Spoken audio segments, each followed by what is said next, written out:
Hey, it's Headhunter69 with Headhunter69 Reviews Podcasts, Movies, and more. Today we're going to review episode number 29, The Good Times Are Killing This podcast.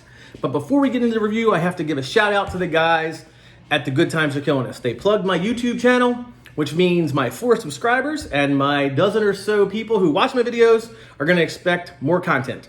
So I'll get right on that. And speaking of more content, this episode is called The Big Oof. And for them, that means a collection, an assortment, a plethora of news and events that have happened over the last couple weeks, and it's fantastic. In fact, I wish they would do more of these, not to replace what they do, but kind of in between. They give us 2 really good podcasts every month, and I'd love to see a big oof, maybe 20 minutes or so of events and news that's happening, drop like every other Friday. I know they got jobs, but it would be awesome if they could do something like this because I really enjoy this. This podcast hits everything: the election, QAnon, Trump, Kamala Harris, and even wet pussies with Ben Shapiro. So to get into the review, I want to talk about the Kamala Harris part. I think she's a progressive prosecutor. She may be a top cop, so to speak. But however, in 2004, she was not punishing first-time marijuana offenders. No arrests. She'd allowed them to take classes or do community service as a first-time offense and not get a record, which is extremely progressive, especially for 2004. She was also anti-death penalty.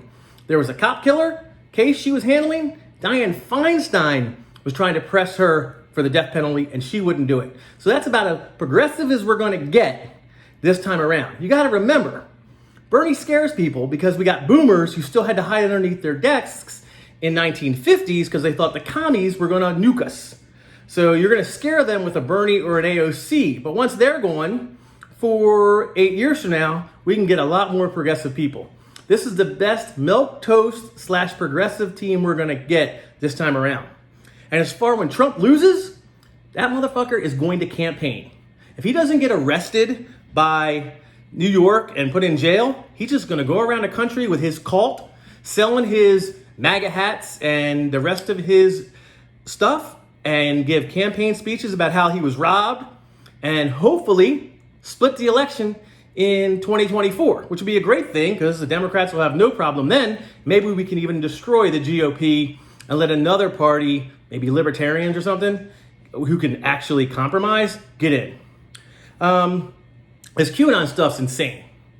I hope they do an episode on QAnon because these guys really need to be exposed. And when I say the QAnon people, these guys screwed up so bad with all this Save the Children stuff that the founder of Save the Children, which is a 100-year-old organization, had to come out publicly and say, hey, guys, we have nothing to do with this. If the QAnon people were actually serious about saving kids, they go after the fucking Catholic Church. They've been mouth-fucking little kids and altar boys for what, 5 decades? That's where the real pedophiles are, but they get a pass. Instead, we're talking about pizza places in D.C. with no basements and a guy going on the Hoover Dam. It's insane. Lastly, Shapiro. You got to give the guy some credit. Kind of feel sorry for him. He's short, gets made fun of all the time, and then he goes on Twitter where he's got 1 million followers and tells everyone publicly that he can't satisfy his wife, and her best friend is an electric toothbrush, probably. So that's just sad. I mean, come on, that song, like these guys said, how many other artists out there sing about dicks and sex and no one says a word and they think it's great songs? Remember Crazy Bitch?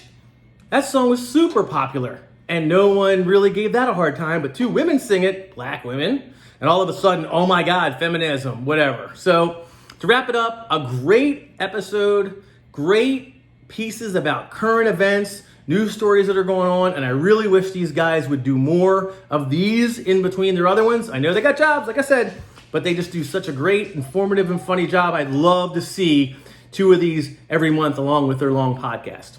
So as usual, Headhunter69 tells you wash your hands, pay your taxes, and you can get everything in life that you want if you help everyone around you get what they want. And if that doesn't work, trample the weak, hurdle the dead, Headhunter69 out.